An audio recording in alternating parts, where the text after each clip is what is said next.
A very good morning to all of you. You're watching our morning bulletin. I'm Suzanne Shanali. It's a new day and it's a new month, and we're starting off with local news. Now, Prime Minister Justin Trudeau is set to meet with King Charles today to discuss matters of importance of Canada and Canadians. The meeting comes as questions swirl over why the King, Canada's head of state, has remained silent on Donald Trump's threat to annex Canada. For months, Trump has suggested that Canada should become the 51st state, at one point even claiming that the country is not viable without U.S. trade. In response, Trudeau made a firm statement ahead of his meeting with the King, saying, quote, "Nothing seems more important to Canadians right now than standing up for our sovereignty and our independence as a nation," end quote. Now, despite the growing concerns, Buckingham Palace has declined to comment, stating that it is a matter for the Canadian government. As a constitutional monarchy, King Charles serves as a symbolic head of state, acting only on the advice of the Canadian government. Trudeau was also pressed on whether he had asked British Prime Minister Keir Starmer to defend Canada's sovereignty. While Starmer dodged direct questions on the matter, Trudeau expressed confidence that Canada's allies will stand by the countries. With tensions rising over Trump's comments, all eyes are on today's meeting between Trudeau and King Charles as Canadians look for reassurance on their national sovereignty. Prime Minister Justin Trudeau says that Moscow cannot be trusted in any agreement to end its invasion of Ukraine as European leaders work on plans to protect the continent from further aggression by Russian President Vladimir Putin. Speaking in London after a summit with European leaders, Trudeau said Putin is a liar and a criminal who has repeatedly broken agreements. He reaffirmed Canada's unwavering support for Ukraine following President Volodymyr Zelensky's tense meeting with Donald Trump at the White House last week. Meanwhile, British Prime Minister Keir Starmer has announced a new coalition of nations willing to defend Ukraine and guarantee lasting peace. While Canada may contribute to this effort, Trudeau says future leadership will determine Canada's military role. As the war continues, the European Union is preparing to rearm Europe, ensuring Ukraine has the strength to defend itself against future threats. Experts warn that Canada and its European allies must rethink their security strategy without relying on Washington as tensions rise over U.S. position on global conflicts. Take a look at PM Justin Trudeau's supporting Ukraine and taking Zelensky's side.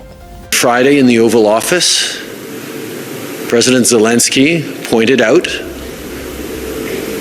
in so many words that Vladimir Putin is a liar and a criminal and cannot be trusted to keep his word in any way, shape, or form, because he has demonstrated time and time again that he will break any agreements. I stand with Vladimir Zelenskyy, and I stand with the people of Ukraine. And the wait continues to see if U.S. President Donald Trump will follow through with his threat to impose steep tariffs on Canada. The 25% duty on almost all Canadian imports is set to go into effect tomorrow. Energy will be subject to a 10% levy. They were originally set to be imposed last month, but were postponed after Ottawa agreed to new border security measures. However, Trump announced Thursday that he intends to move forward with the tariffs.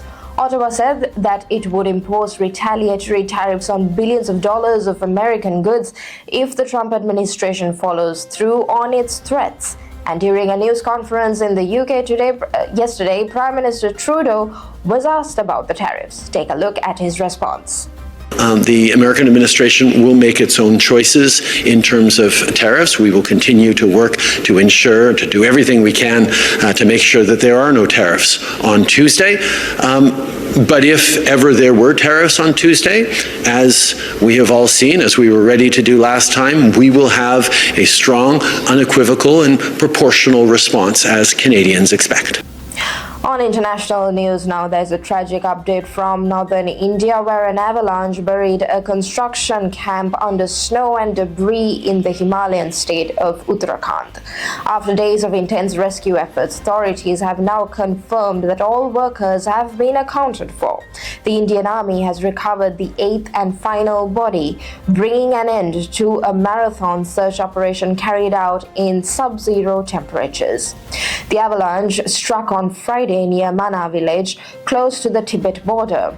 Initially, officials believe 55 workers were on site, but that number was later revised to 54 after one person was found to have safely left before the disaster.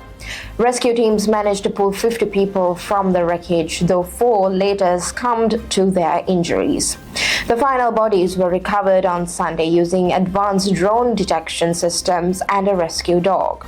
Most of those affected were migrant laborers working on a highway expansion project near the China border. Authorities say that efforts are now focused on ensuring safety in the region as investigations continue. And finally, let's take a look at your weather forecast for today for the 3rd of March 2025. Well, it's going to be a chilly start to the day with temperatures ranging between minus 10 degrees Celsius and 2 degrees Celsius. But there's good news. In the afternoon, we'll see clear skies and plenty of sunshine, making it feel a bit more comfortable despite the cold. Winds will remain light, ranging between 8 and 16 kilometers per hour. So while it won't be too breezy, you will still want to bundle up if you're heading outside. Overall, a crisp but bright day ahead, and enjoy the sunshine and stay warm, Mississauga. Thank you for watching. This was your morning bulletin. I'm Shanali from Behind Me Media. Have a great day.